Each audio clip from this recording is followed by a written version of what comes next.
독일 연방공화국 대통령의 초청을 받은 박정희 대통령은 12월 6일 가두에 늘어선 시민들의 열광적인 환송을 받으며 동정말리 독일 방문의 장도에 올랐습니다.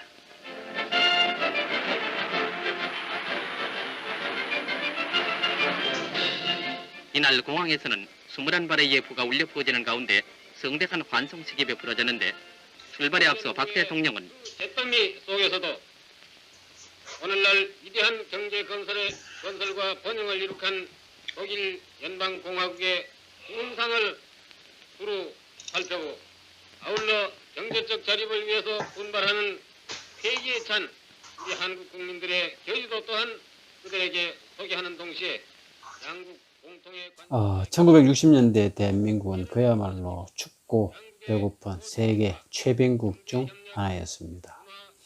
당시의 통계 자료들을 보면요, 1950년대 말 우리 국민 1인당 GNP는 80달러 안팎이었습니다. 필리핀, 인도네시아와 같은 나라들도 200달러를 넘었는데요. 우리는 그보다도 못했던 거죠. 1962년에 필리핀의 1인당 GNP는 220달러였고요. 아프리카의 가나는 190달러였습니다. 반면에 대한민국은 120달러에 불과했었죠. 필리핀은 물론이고 아프리카의 가나보다도 못 살았던 겁니다. 요즘 자칭 보수라고 주장하는 사람들이 이승만을 두고요, 국부로 떠받들고 이승만이 제1공화국의 초대 대통령이 된 날인 1948년 8월 15일을 건국절로 해야 한다면서 데모하고 있습니다. 그렇게 하지 않는다고 해서 현 정부를 비난하면서 데모를 하고 있죠. 따지고 보면 이것은 매우 잘못된 역사관입니다. 대한민국이라는 국호를 사용하며 비록 임시정부이기는 하지만 중국 상하이에다가 말이죠, 청사를 두고 정부를 구성한 것은 1919년 3월 1일입니다. 그날 우리는 공식적으로 대한제국이라는 국호를 사용하기를 종지부를 찍고요, 대한민국이라는 새로운 국호를 사용하기 시작했고 일본 제국주의로부터 독립을 선언했던 날입니다. 그 후 대한민국 헌법에는 말이죠, 상해 임시정부를 대한민국의 공식 정부로 인정하고 그 법통을 이어오고 있습니다. 그런데 요즘 몇몇 인사들이 1948년 8월 15일 이승만이 초대 대통령이 된 날을 건국절로 하고 이승만을 국부로 인정하자면서 난리를 치고 있는데 이것은 그냥 그 사람들의 주장일 뿐입니다. 정치적 주장일 뿐입니다. 그런데 정말이지 이승만은 1대, 2대, 3대에 걸쳐 12년간 대통령 노릇을 하면서 대한민국을 얼마나 망쳐놨는지 역사를 살펴보면 그대로 다 드러납니다. 이승만 시절에 한국 전쟁이 발발했어요. 3년 1개월 동안 남과 북 그리고 중공군과 유엔군을 합쳐서 약 300만 명이나 되는 인명이 죽거나 다치게 됩니다. 그리고 마침내 3.15 부정선거를 통해서요, 부정선거를 했다가 4.19가 일어나게 되고 4.19 이후에는 그것이 5.16으로 이어지게 되죠. 솔직히 이승만 시절에 대한민국은 그냥 무능하고 부패하고 가난한 형편없는 나라에 불과했던 것입니다.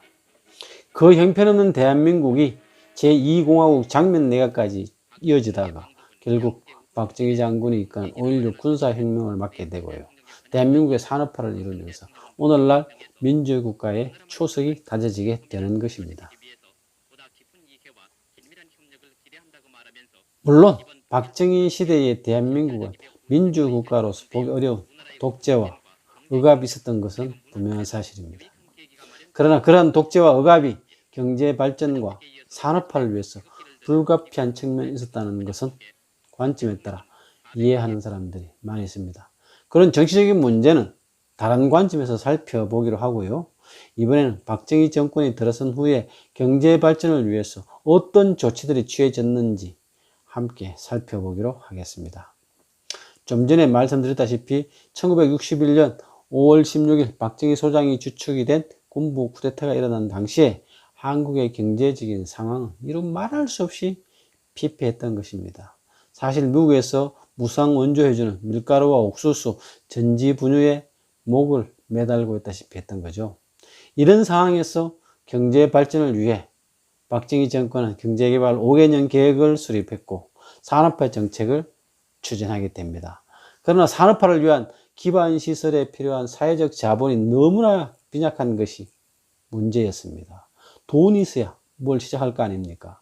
그래서 박정희 정권은 안으로는 저축과 내핍을 계몽하면서 밖으로는 미국을 비롯한 외국의 차관을 얻어오려고 무진장 노력합니다. 그 과정에 보다 쉽게 돈을 벌어들일 수 있는 사업이 있었는데요. 그게 한일 국교 정상화를 통한 일제 식민지 기간 동안에 배상금을 받는 것이고요. 또 1960년에 베트남에 전쟁이 일어납니다. 미국은 1964년 통킹만 사건을 빌미로 베트남 전쟁에 직접 참전하게 되는데요. 박정희 정권은 미국을 도와 1964년 9월 비전투 요원인 의료진을 파견하였고 1965년부터는 맹호부대, 청룡부대, 백마부대 등 전투부대를 베트남에 파병하게 됩니다. 1973년 완전 철군할 때까지 이 전쟁에 참전한 한국군은 연인은 32만 명에 달하고요. 미국 다음으로 많은 전투병이 이 전쟁에 참전했는데 사상자만 1만 5천 명 이상 발생합니다.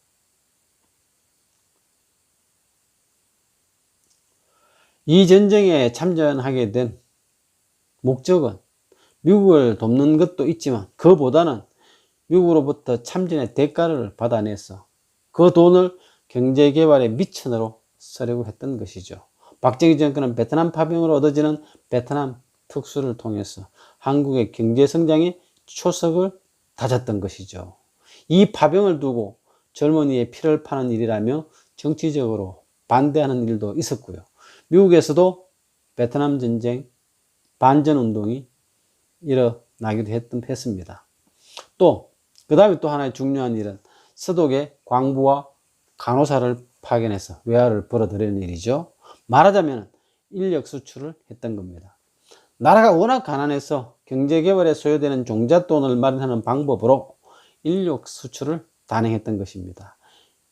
이번에는 서독의 광부와 간호사를 파견한 과정을 중점적으로 알아보도록 하겠습니다.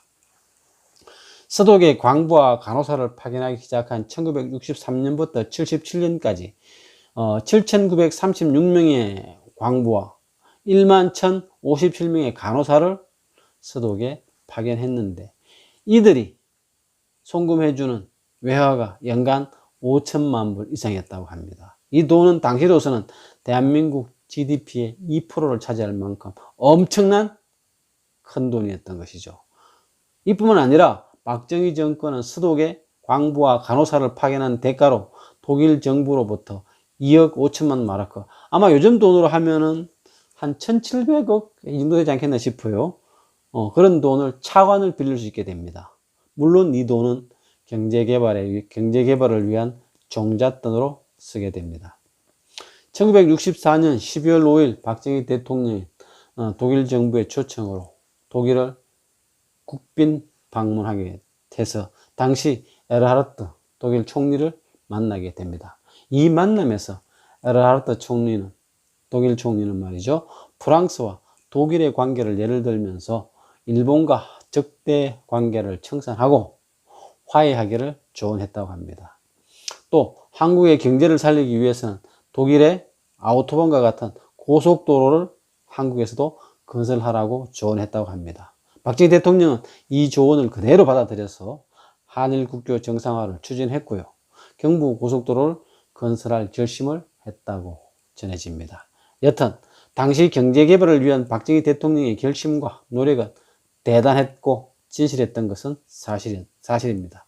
그 과정에 외화를 벌 목적으로 독일의 광산으로 파견한 근로자들과 온갖 구전을 다하는 간호사들을 독일에서 만난 박정희 대통령 내외는 이들과 함께 통한의 눈물을 흘리면서 부국강병의 대한민국을 만들 결심을 다졌다고 합니다.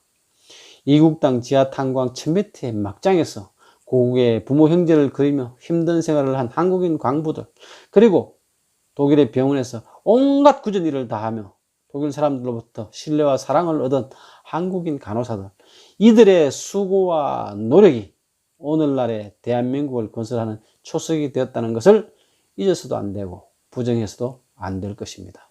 박 대통령 내부는 벨린시의 공산장벽을 시찰했는데 국가원수로서는 고 케네디 미국 대통령에 이어서 두 번째가 되는 것입니다.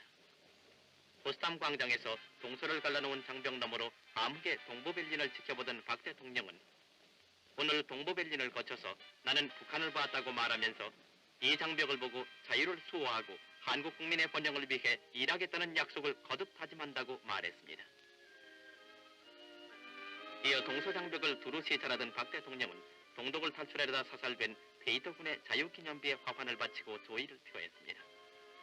그런데 이번 박 대통령의 8일간에 걸친 방독에서 가장 큰 성과로 알려진 한독 경제협조는 방독 중에 차관협정이 조인됨으로써 보다 확고해졌습니다.